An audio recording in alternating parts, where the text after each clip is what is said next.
अस्सलाम वालेकुम viewers and welcome to my channel. आज मैं बात करूंगा सिफाई और डिफाई के बारे में। सिफाई मतलब सेंट्रलाइज्ड फाइनेंस एंड डिफाई मतलब डिसेंट्रलाइज्ड फाइनेंस। इस टॉपिक को कवर करना इसलिए ज़रूरी है कि मैं जितनी भी वीडियोस अपने चैनल पर बना रहा हूं तो उन वीडियोस में सिफाई और डिफाई से रेलेवेंट एप्लीकेशंस एंड टॉपिक्स को भी डिस्कस किया जाता है। तो फिर अक्सर लोग पूछते हैं कि सिफाई और डिफाई क्या चीज़ है, तो मैंने सोचा कि इस पर भी एक शॉर्ट सी वीडियो बनाऊं। वैसे अगर आप इंटरनेट पर सिफाई और डिफाई के बारे में सर्च करेंगे तो आपको बहुत डिटेल में टॉपिक्स मिलेंगे, लेकिन मैं इस वीडियो में ज़्यादा लंबी चौड़ी कहानियाँ नहीं बयान करूँगा। मैं टू द पॉइंट शॉर्ट बात करूँगा और इजी एग्जांपल्स के साथ आपको समझाऊंगा। स्क्रीन पर आपको नज़र आ रहा होगा सिफाई और डिफाई के बारे में जो डिफरेंस है वो नज़र आ रहा है और मैं इन पॉइंट्स को एक्सप्लेन करूंगा ताकि आपको आसानी से समझ आ जाए। सबसे पहला पॉइंट गवर्नेंस का है। देखें, जो सेंट्रलाइज्ड फाइनेंस है वो तो आप सब जानते ही होंगे। जैसे हमारे पास बैंकिंग सिस्टम होता है, हमारा स्टेट बैंक है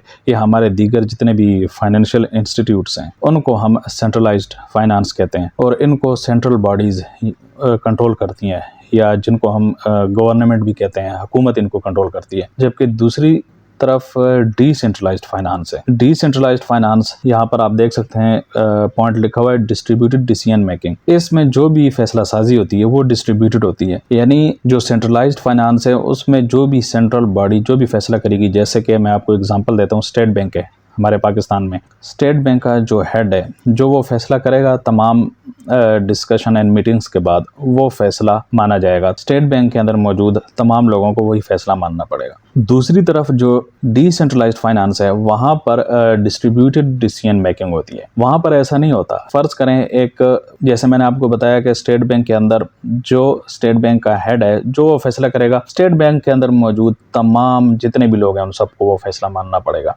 लेकिन डिसेंट्रलाइज्ड फाइनेंस में ऐसा बिल्कुल नहीं है।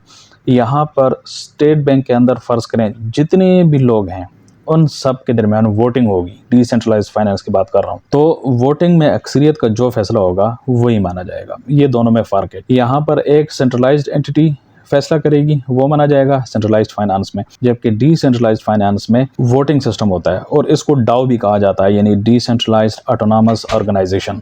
अभी स्क्रीन पर आपको नज़र आ रहा होगा, यहाँ पर आप देख सकते हैं ये स्टारगेट फाइनेंस का मैंने पेज ओपन किया हुआ है और इसके बारे में मैंने अपने चैनल पर एक वीडियो ट्यूटोरियल भी बनाया हुआ है। तो यहाँ पर मैं आपको ज़्यादा डिटेल में नहीं बताऊंगा क्योंकि ये फिर एक अलग टॉपिक बन जाएगा। लेकिन यहाँ पर जब डाओ के अंदर जब आप वोटिंग करते हैं तो आपके पास पहले वोटिंग पावर होनी चाहिए और उसके बाद अगर हम नीचे आएँ तो यहाँ देखें वोट ऑन स्नैपशॉट, ठीक है। जब आप इसको क्लिक करेंगे तो ये हमारे पास डाओ का पेज ओपन हो जाएगा। देखें यहाँ पर इसका टाइटल से भी साफ जाहिर हो रहा है, स्टारगेट डाओ प्रपोजल्स। डाओ जैसे मैंने अभी आपको बताया डिसेंट्रलाइज्ड ऑटोनॉमस ऑर्गेनाइजेशन, तो ये एक डिसेंट्रलाइज्ड ऑटोनॉमस ऑर्गेनाइजेशन है और यहाँ पर वोटिंग होती है। ये एक प्रपोजल आप देख सकते हैं, वेलोड्रोम स्ट्रेटजी अपडेट। ये एक प्रपोजल इनकी तरफ से दिया गया था, तो अब यहाँ पर यूजर्स ने आके वोट किया है। तो ये देखें ये वोटिंग रिजल्ट भी शो हो रहा है। 95.6% यूजर्स ने इसके हक में वोट दिया है, 2.61% ने इसके अगेंस्ट वोट दिए है इस प्रपोजल के और 1.79% लोगों ने कोई वोट नहीं दिया, यानी वो न्यूट्रल हैं, वो कुछ नहीं कहना चाहते इसके बारे में। ये एक एग्जांपल मैंने आपको डाओ की दिखाई है कि डिसेंट्रलाइज्ड ऑटोनॉमस ऑर्गेनाइजेशन कैसे काम करती है। यहाँ पर एक ऑर्गेनाइजेशन के अंदर मौजूद जितने भी लोग हैं, जितने भी लोग वहाँ पर काम कर रहे हैं, सब वोटिंग करेंगे और वोटिंग में जो अक्सरियत का फैसला होगा वो कबूल किया जाएगा। ऐसा नहीं हो सकता कि सिर्फ एक ही बंदा फैसला करेगा जो इदारे का हेड होगा, चाहे वो गलत फैसला हो, चाहे वो जैसा फैसला हो, वो फिर एक्सेप्ट करना पड़ता है सेंट्रलाइज्ड एंटिटीज़ में, ठीक है। लेकिन यहाँ पर ऐसा नहीं होता।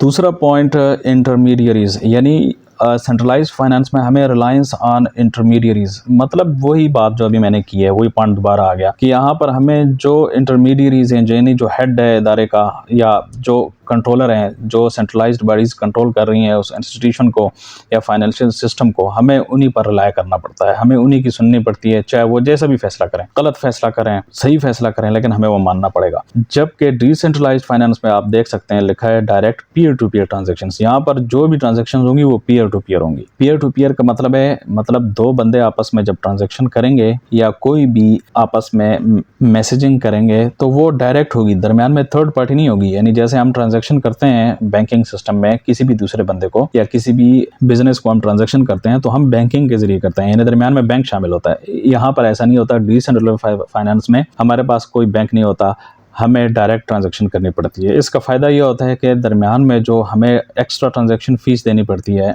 उनसे हमारी बचत हो जाती है। तीसरा पॉइंट ट्रांसपेरेंसी का है। देखें, सेंट्रलाइज्ड फाइनेंस में ट्रांसपेरेंसी का बड़ा इशू है। आप जैसे सब जानते हैं पूरी दुनिया में करप्शन का जो मसला है वो सबसे बड़ा मसला है, और सेंट्रलाइज्ड फाइनेंस तो करप्शन से भरी पड़ी है। हर तरफ करप्शन, हर तरफ अपनी मनमानी, छुप छुप के कुछ भी कर लो, कुछ भी करवा लो, किसी को खबर तक नहीं होती। लेकिन डिसेंट्रलाइज्ड फाइनेंस मुकम्मल 100% ट्रांसपेरेंट है। यहाँ पर आप कोई करप्शन, कोई बदनवानी नहीं हो सकती। उसकी वजह है, उसके मैं आपको आसान एग्जांपल से बताता हूँ। उसके लिए मैं आपको एक आसान सी एग्जांपल पेश करूँगा। देखें, जब भी आपने अगर करप्शन करनी हो किसी भी इदारे में, तो करप्शन आपको पता है ज़्यादातर कैश से होती है। ठीक है, आपने कोई भी गलत काम किसी से करवाना है तो आप उसको चुपके से कैश दे देंगे। ठीक है, यही होता है ना, करप्शन ऐसी होती है। उसका कोई रिकॉर्ड है? नहीं, कोई रिकॉर्ड नहीं है। ठीक है, क्योंकि कैश ट्रांजैक्शंस जो हैं वो आप लाजमी नहीं है कि आप बैंकिंग के जरिए करें, आप डायरेक्ट भी कर सकते हैं। लेकिन ब्लॉकचेन में ऐसा बिल्कुल भी नहीं है। ब्लॉकचेन में आप कोई भी ट्रांजैक्शन करेंगे तो उसका एक प्रॉपर रिकॉर्ड बन जाएगा, क्योंकि ब्लॉकचेन तो एक पब्लिक लेजर है और पब्लिक को नज़र आ रहा होगा कि इस ब्लॉकचेन में क्या ट्रांजैक्शंस हो रही हैं। फॉर एग्जांपल, जैसे मैंने अभी आपको करप्शन की एग्जांपल दी कि कैश के ज़रिए कैसे होती है, लेकिन अगर कोई भी इदारा है वो कहता है कि यार ये हमारा वॉलेट है, ठीक है, ये हमारा पब्लिक वॉलेट है, हमारा जो भी ट्रांजैक्शंस होंगी वो इस वॉलेट में होंगी, तो अब जारी बात है उस वॉलेट में जो भी ट्रांजैक्शंस होंगी वो तो पब्लिक को नज़र आ रही होगी। देखें, एक बात याद रखिएगा, जो ब्लॉकचेन में ये एक बहुत अहम पॉइंट है। ब्लॉकचेन में तमाम ट्रांजैक्शंस पब्लिक नज़र आती हैं, उसमें कुछ भी छुपा हुआ नहीं होता।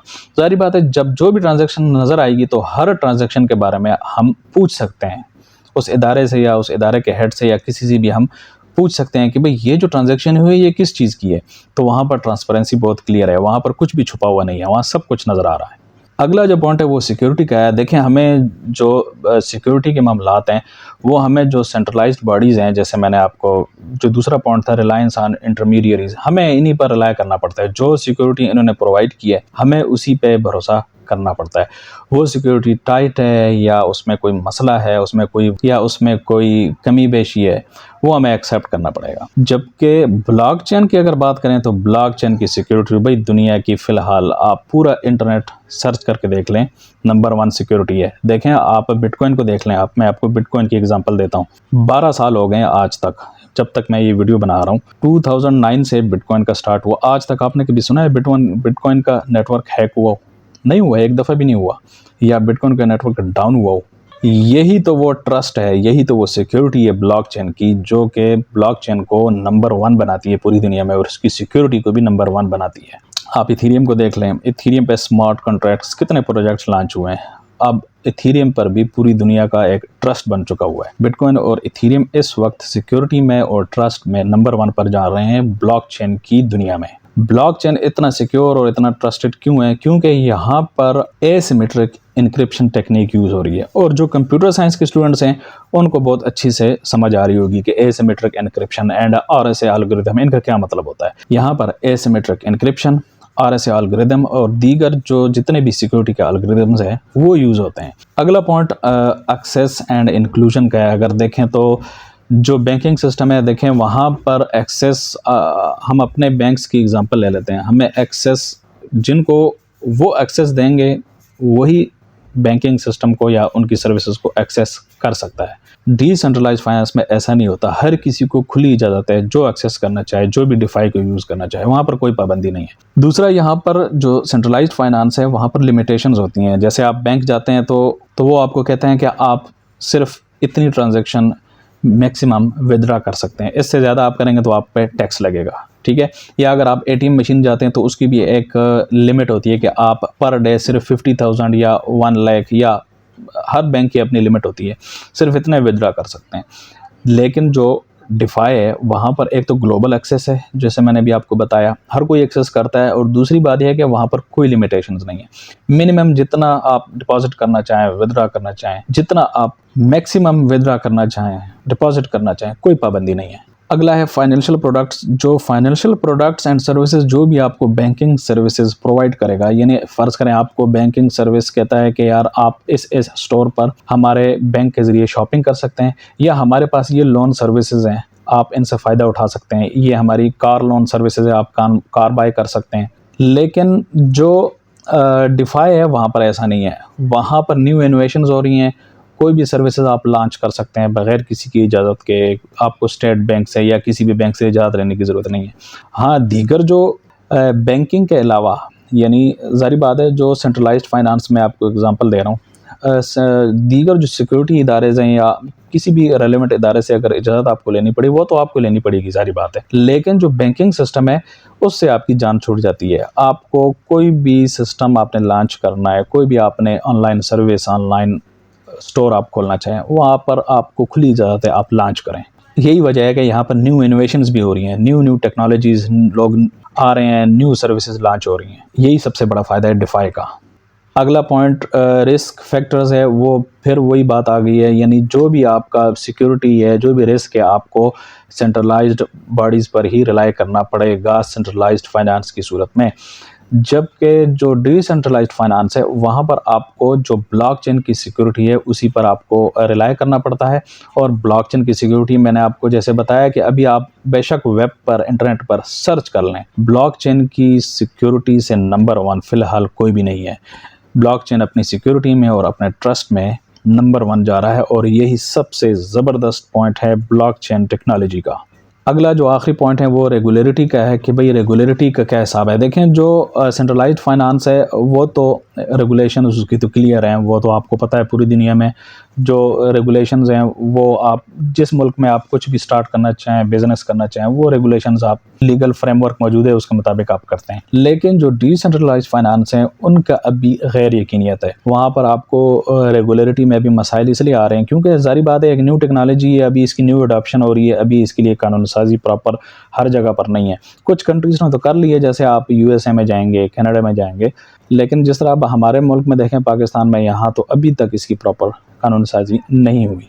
अच्छा, लास्ट में एक बात अब मैं आपको ये बताना चाहूँगा कि जो मैंने आपको बताया कि डिसेंट्रलाइज्ड फाइनेंस में आपको ये आसानी है, ये आपको खुली छूट है कि आप ये कर सकते हैं, लेकिन एक बात इसमें बहुत इंपॉर्टेंट है कि प्रॉपर कानून साजी इसके लिए होगी। जैसे हमारा मुल्क है, पाकिस्तान है, तो तब ही ये सब कुछ हो सकता है। आप सर्विसेज लॉन्च करना चाहें, कोई प्रोडक्ट लॉन्च करना चाहें, सबसे पहले इसके लिए हमारे मुल्क में कानून साजी होनी चाहिए। और कानून साजी कहाँ से होगी?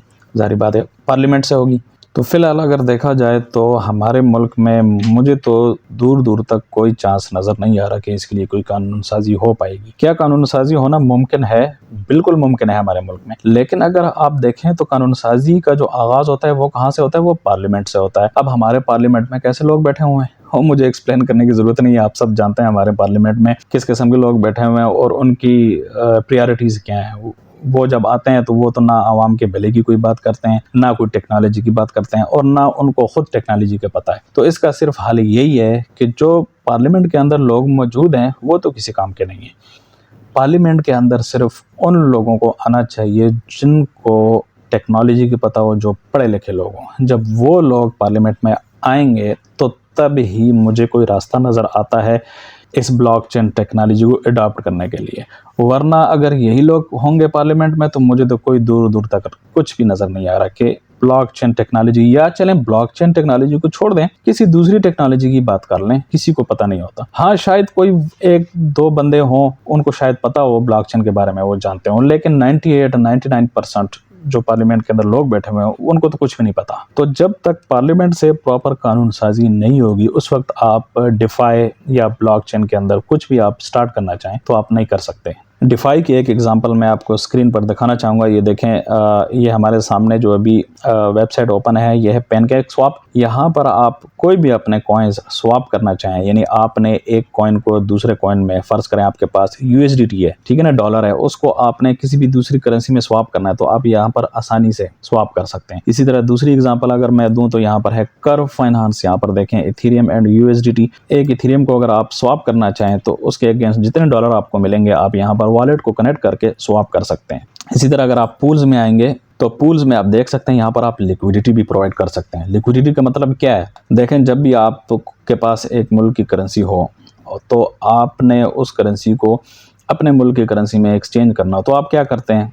आप करेंसी एक्सचेंज वाले के पास जाते हैं। करेंसी एक्सचेंज वाले को आप कहते हैं कि यार ये मेरे पास डॉलर हैं मैं बाहर मुल्क से लाया था, आप इसकी जगह मुझे पाकिस्तानी रुपए दे दें, तो आपको पाकिस्तानी रुपए दे देगा और उसकी थोड़ी सी फीस रख लेगा या अपना प्रॉफिट रख लेगा कि यार ये मेरा प्रॉफिट हो गया, मैंने आपको सर्विस प्रोवाइड की है करेंसी एक्सचेंज करने की। सेम बिल्कुल वही चीज़ है, ये पूल्स आप देख सकते हैं। अगर आप इसमें पार्टिसिपेट करना चाहते हैं तो आप क्या करेंगे कि आप अपने वॉलेट में कुछ करेंसी डिपॉजिट करेंगे, USDT एंड USDC या कोई भी दूसरे कॉइन्स, और यहाँ पर आप लिक्विडिटी प्रोवाइड कर देंगे कि यार ये मेरे पास ये करेंसी के पेयर्स हैं, कोई भी इन करेंसीज को एक्सचेंज करना चाहे तो यहाँ से एक्सचेंज करें। मैंने अपना पार्ट यहाँ पर डिपॉजिट करा दिया, मुझे इसके बदले इतनी फ़ीस मिलेगी, आपको प्रॉफिट मिलेगा थोड़ा बहुत। बिल्कुल सेम वही चीज़ जो मैंने भी आपको करेंसी एक्सचेंज वाले की एग्जांपल दी है, सेम वही काम यहाँ पर भी हो रहा है। फ़र्क क्या है कि ये डिसेंट्रलाइज्ड है, यहाँ पर कोई सेंट्रलाइज्ड बॉडी नहीं है, यहाँ पर सिर्फ दो बंदों के आपस में डायरेक्ट रब्ता है, थर्ड पार्टी कोई भी नहीं है।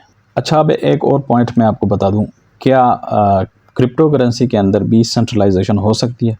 जी बिल्कुल हो सकती है। क्रिप्टो के अंदर सेंट्रलाइजेशन ऐसे होती है कि जो एक्सचेंजेस होती हैं, जैसे बाइनांस हो गया, KuCoin हो गया, OKX हो गया, कॉइनबेस हो गया, ये सेंट्रलाइज्ड एक्सचेंजेस हैं। यानी यहाँ पर आप जब भी अकाउंट बनाएंगे तो ये आपसे KYC करवाएंगे। KYC मतलब आपको कहेंगे कि आप अपनी आइडेंटिटी जमा कराएं, आप अपना एड्रेस जमा कराएं हमारे पास। जब आप इनको अपने आइडेंटिटी डॉक्यूमेंट्स देंगे तो ये आपका अकाउंट वेरीफाई कर लेंगे और उसके बाद आप इस प्लेटफॉर्म पर ट्रेडिंग कर सकते हैं। जैसे मैंने आपको स्क्रीन पर बाइनांस की वेबसाइट खोल के दी हुई है, आप चेक कर सकते हैं। यहाँ पर आपने अगर ट्रेडिंग करनी है, ट्रांजैक्शन करनी है, तो आपको KYC करनी पड़ेगी। तो ये फिर KYC की वजह से ये सेंट्रलाइज्ड एक्सचेंज बन जाती है। लेकिन अगर ये जो डिफाई मैंने आपको दिखाया था, ये जैसे कर्व फाइनेंस एंड पैनकेकस्वैप, ये डिसेंट्रलाइज्ड एक्सचेंजेस हैं। यहाँ पर कोई KYC नहीं है, यहाँ पर कोई लिमिटेशन नहीं है, कोई रिस्ट्रिक्शंस नहीं है। दुनिया में आप कहीं भी बैठे हुए हैं, आप यहाँ पर ट्रेडिंग कर सकते हैं, आप यहाँ पर एक्सचेंज कर सकते हैं करेंसीज़ को, आपको कोई पाबंदी नहीं है। लेकिन जो सेंट्रलाइज्ड एक्सचेंजेस हैं, इनमें सिर्फ मसला ये है कि अगर फ़र्ज़ करें हुकूमत ये फ़ैसला कर लेती है कि हम बाइनांस को बंद कर रहे हैं, तो फिर आप बाइनांस पर ट्रेडिंग नहीं कर सकते, क्योंकि अगर हुकूमत बंद कर देती है बाइनांस को तो फिर क्या करेंगे आप? आपको VPN लगाना पड़ेगा। तो अब बाइनांस में मसला ये है कि बाइनांस VPN को एक्सेप्ट नहीं कर सकता। बाइनांस आपको कभी भी VPN लगाकर बाइनांस की सर्विसेज को यूज़ नहीं करने देगा और वो आपके अकाउंट को बंद कर देगा। यहाँ पर सबसे बड़ा मसला ये है। लेकिन जो डिफाई है, जो मैंने आपको दिखाया अभी, जैसे कर्व फाइनेंस है, पैनकेकस्वैप है, यहाँ पर ऐसा मसला नहीं है। अगर इनको हुकूमत बंद कर देती है तो आप क्या करेंगे? आप VPN लगा के इनको यूज़ कर सकते हैं, क्योंकि ये तो डिसेंट्रलाइज्ड है, इसलिए यहाँ पर VPN की कोई पाबंदी नहीं है। आप VPN लगा कर इसको यूज़ कर सकते हैं, पूरी दुनिया से कहीं से भी इसको यूज़ कर सकते हैं। ये थे आज की वीडियो और मुझे यकीन है कि मैंने काफ़ी अच्छे तरीके से आपको समझा दिया है। फिर भी अगर आपके जहन में कोई क्वेश्चन हो तो आप नीचे कमेंट सेक्शन में मुझसे पूछ सकते हैं, मैं उनका जवाब दूंगा। मिलते हैं अगली वीडियो में।